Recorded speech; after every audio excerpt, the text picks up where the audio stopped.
Back in the old days, video games were something where once a product releases and you went to the store and you picked that game up, all of the content was there. There was no such thing as patch updates. There was no such thing as DLC. There was no such thing as microtransactions. There was no such thing as season passes. These days, especially with the AAA market, not necessarily with indies, but especially with AAA games, basically anything from a big name publisher, Square Enix, Ubisoft, Capcom, Sony Computer Entertainment, Microsoft Game Studios, Electronic Arts. These companies make games based on the games as a service model and have basically turned video games into a service, similar to going to a restaurant. You go to a restaurant, you have a menu of different options of what you can order, and those options will vary in different price ranges. And video games really are the same way. But that's bad for completionists. I'm one of the people who considers himself to be a completionist. When I buy a video game, because video games are so expensive, I want to feel like I'm getting my money's worth. And so I'm willing to spend extra money to play and see everything that the game has to offer. But of course, for the longest time, and it's not just me, myself and many other gamers out there over the years have been slowly starting to realize that it no longer really makes any sense to put this kind of money into this hobby. Buying video games for $60, it just doesn't make any sense to do that anymore for a variety of different reasons. And I'm going to go over what those reasons are in this video. This is the problem with the video game industry, part 7, DLC, microtransactions, and season passes. So as I stated at the beginning of the video, back in the old days, video games, when it came to the industry, were just a one and done type of deal. When a game comes out, you buy the game, and whatever is on that disc, that's it. That's what you get. And this also ensured that game developers had to release a complete product or risk losing money. If something was released buggy or incomplete, there was no way of fixing it. The internet has made it so game developers will intentionally release products unfinished with the intention of perhaps fixing them later. And there's been plenty of examples of games like that that's been released as console generation. No Man's Sky is probably the most prolific example of what I'm talking about. The game that I'm showing right now in this video, Star Wars Battlefront 2, is another great example of what I'm talking about. These are games that when they came out were horrible. If you play them now, they're much improved over their initial release, but we're talking years after the initial release. And when it comes to DLC, which is the first of the 3 that I'm going to discuss in this video, downloadable content, more commonly known as DLC, is something that began largely last console generation with the Xbox 360 and the PlayStation 3. And the initial concept was game developers could go back and add things to their games post-launch. For a cheap price, the audience of that game could experience more of what the game didn't offer in its base initial content offerings. The problem with DLC is that every single game is expected to have it now. And because every game is expected to have it now, and gamers themselves have come to expect DLC in every single game that they play, now you find yourself in a situation where if you play a lot of video games, like I do, you're going to end up spending more money yearly on video games than you would like to. And DLC has become something where it was cheap in the beginning, like video games last console generation. DLC wasn't too expensive at first, but then it just became worse over time. Now we have entire DLC episodes that are story related that are $20 over the initial price of the game. Even if you bought the game for a discounted price, let's say you bought a game for $30, that's half price. A $20 DLC episode, just a single $20 DLC episode, will raise the price of that game to $50. Let's say a game has 2 $20 DLC episodes. A perfect example of that would be like Assassin's Creed Odyssey or Middle-earth Shadow of War. Now you're looking at $40 over what you got the game for initially, which if you bought the game for full price, that's already $100 that you spent on that game. And so that's the problem with DLC, which is the price. Another problem with DLC is that you never know exactly what the content is actually going to be until you purchase it. You get a brief description of what the DLC is, but you really don't know what it is until you've already bought it, unless you go on the internet and you watch gameplay footage of someone else who bought the DLC, and then you can make a decision as to whether or not you actually want to get that DLC. And there's different types of DLC. For fighting games, you can get new characters for a specific price, like each and every single character has a specific price that you can pay for. A good example of that would be Mortal Kombat, Injustice 2, Tekken 7, Soul Calibur 6, Dragon Ball FighterZ, Dragon Ball Xenoverse 2, Naruto Storm 4, just about any fighting game. The problem with it in fighting games is that I've seen these prices on PSN where they'll charge $8 per character. So let's say they add 5 characters. 8 times 5 is 40. Once again, that's another $40, and that's just for some extra characters that probably should have been in the game already. And let's say it's a story-related DLC. Usually story-related DLCs differ from the main game a great deal, but they're not always good. And so if you spend money on a story-related DLC, or if the story-related DLC happens to be too short, similar to the content that was in Batman Arkham Knight, you're going to end up spending money on shit that you actually don't want, which is a sale for the company that made the product. But for you as the customer, it's a loss. It's a loss of money. And so DLC is a big gamble. It's an expensive gamble. It's not really worth it if you play a lot of video games. This is part of the reason why Microsoft came up with the Game Pass idea, where they try and have a Netflix type of subscription model to offer to their customers, which is another reason why paying for video games at full price isn't really worth it anymore. And that's just DLC. Then you have microtransactions. And microtransactions is a model that was carried over from mobile gaming. And basically what it is you get to buy different perks and upgrades instead of earning them in the game naturally to give you a better chance at whatever it is you're trying to accomplish in the game itself. And microtransactions, when it comes to AAA gaming, has become very synonymous with multiplayer gaming, online multiplayer games. You know, Titanfall has the burn cards system. Halo 5 had the requisition cards. Star Wars Battlefront 2 in the beginning had all those loot boxes, which is what garnered all the controversy with that. I'm sure Overwatch has its own loot box system. And so it's become an issue with multiplayer games where people will buy the game, and instead of earning things in the game naturally using their own skill, instead they'll take out their wallets, they'll take out their credit card or their debit card, and they'll just purchase a few things for a cheap price, and that'll give them an upper edge against their competition playing online. And that's known as pay to win. Microtransactions have also found themselves in single-player games, which is how you know that they're a big issue in the gaming industry. A good example would be, once again, Middle-earth: Shadow of War, where the game developers intentionally made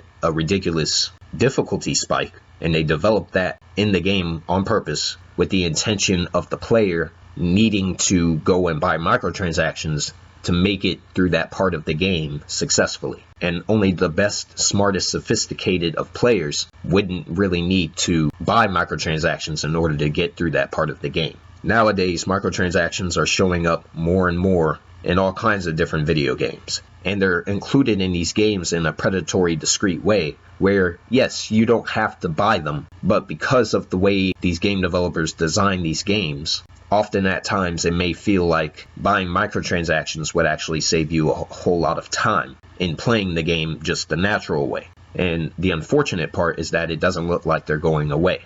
And finally, we have season passes. And basically, season passes is just an assortment of DLC bought together as a package. But the problem with season passes is that they're often raised at a high amount for the price, and usually you don't know what you're actually getting. So they have the same problem as DLC.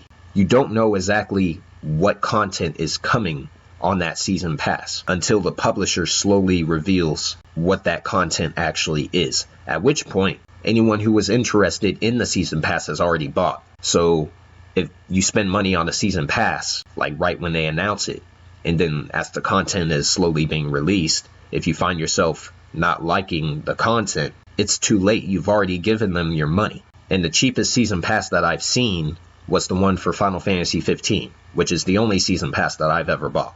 that was $25. Now, if I compare that with a lot of other season passes, usually they're around $40. And usually, like if you just wait, there's different discounts on these online marketplaces, on the PlayStation Network or Xbox Live, where a lot of these DLC episodes or just DLC offerings in general will be discounted. Or you could buy them separately over time and spend a lot less money than the initial asking price of that season pass. And the worst example that I've seen of season passes is where you'll have one game that has multiple season passes instead of just one. Tekken 7 is an example. Dragon Ball FighterZ is an example. And basically with that kind of business model, what it is they'll call them seasons. So like season 1 will be one season pass, season 2 will be another one, season 3 will be another season pass on top of the previous 2. And it's just another cheap way to monetize the game for content that should have been on the disc from the very beginning. And so you could end up spending 2 or 3 times or more over the initial asking price of the game. A great example of that would be the Dead or Alive series. Dead or Alive 5 and Dead or Alive 6 have these ridiculous price season passes, totaling anywhere between $70 to $100, full of garbage content that really adds nothing to the overall game. This is accepted in the video game community. These types of things really make me fear for what the video game industry is becoming.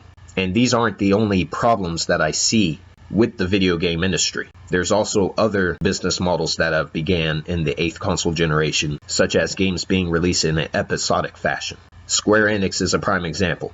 Their Hitman game, their last Hitman game, that was released as like episode 1, episode 2, that sort of thing. The upcoming Final Fantasy VII remake is a perfect example. They don't know how many parts that game's going to be. They don't know what form it's going to come in for the subsequent parts of the game, and yet people are excited for that. And then you also have to factor in that a lot of video games are re-released with all the content on the disc. Sometimes they don't even come with all the content on the disc, and they just give you a little pamphlet, a little flyer in the case, which is just the same thing as the standard game, and they'll just re-release it to make more money off of it.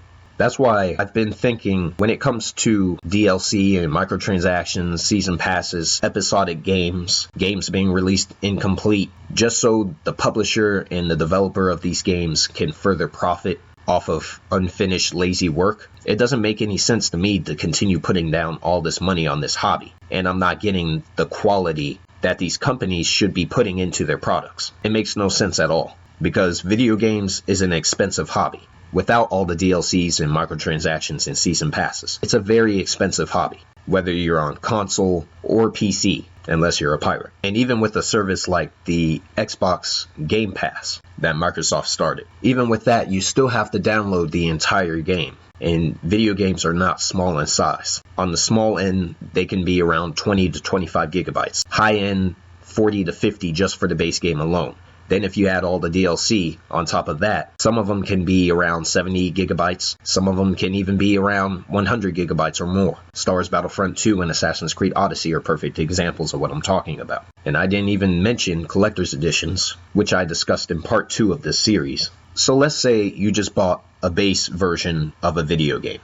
Not the collector's edition, not the deluxe edition, whatever. You just bought the standard $60 base version of a particular game. And let's say you bought the season pass for that game. Let's say the season pass is $40. And let's also say that the game doesn't get any more season passes. But let's say the game is re-released. You want to buy the full version of the game with all the content on the disc. I've done it myself a few times this console generation. And let's say they charge $50 for the full complete version of that game. And so you already spent $100 on both the base game and the season pass content. But you want all that content on the disc. Maybe you don't want that game on your console anymore. And at one point, you decided to delete the installation data. If you want to play that game again, and you want to play the DLC again, you're going to have to download it. But the publisher behind the game was good enough to re-release the game with all the content on the disc. Now, they want you to spend another $50 on that same game that's probably not even a year old or barely over a year old. And they want extra money over what you already spent on that particular game, which is easily $150, not including the tax. If you bought the game online and you had something shipped to you, That's not including the shipping. And that's just for one game. What if you play a lot of different genres? You're familiar with a lot of different franchises. Someone like me would fit that description. You buy around 5 to 10 video games per year, and that's new games that were released for that particular year. That's not old games that you didn't buy before. You're easily looking at hundreds of dollars wasted on this hobby. And most of that content that you're buying in regards to the DLC, or if you buy a season pass, whatever is included in the season pass, God forbid if you buy any microtransactions, you're probably going to play through it once and never play it again. Me, I like to replay video games, certain video games. But when it comes to DLC, if it's story related, I'll play it once and I won't play it again after that. It doesn't make any sense to me to put all of that money into video games. It just doesn't make any sense. And the unfortunate part is, I don't see there being a solution to this. I think next console generation is going to be even worse, unless Sony adopts Microsoft's Netflix subscription type of business model. Even then, I don't believe Xbox Game Pass includes the DLC released for that game, unless the DLC for that game is free, which is something that rarely ever happens. The DLC for Star Wars Battlefront 2 is free. It has been since the game came out. Same thing with Gears 5, that just was released recently. But most video games, the DLC is paid. You have to pay for it if you want it. And so I've been contemplating whether or not I'm actually even going to get the PlayStation 5 when it's announced. I don't see the point in continuing to put all this money down on video games, especially right when they come out, when most of the time they're released unfinished, they're released in an incomplete fashion that's completely lazy and unprofessional from these video game development studios and the publishers behind them. And a lot of the time, these games are just re-released several months up to a year later with all the content on the disc, and you could just buy the game at a discount by simply waiting for a price drop. Like I said, I see these things getting worse long before they get better, and I don't see these things getting better. DLC, microtransactions, and season passes are not going anywhere. Gamers as a whole, as a collective whole, would have to stand up against these business practices. Instead, they're just accepted as the norm now, and that shouldn't be the case. That shouldn't be the case in any way, shape, or form. So that's the video, and I have 3 more parts for this small series, and I've covered a lot of important topics so far, but these last 3 parts I think are going to really hit home as to just what the issue is with the video game industry from a consumer perspective. I haven't even discussed anything related to actually working in the video game industry, which is a completely different set of videos altogether, which I may or may not make. I don't work in the video game industry. Damn glad for it. It is not an industry I would want to work in. So I will be releasing part 8 very soon.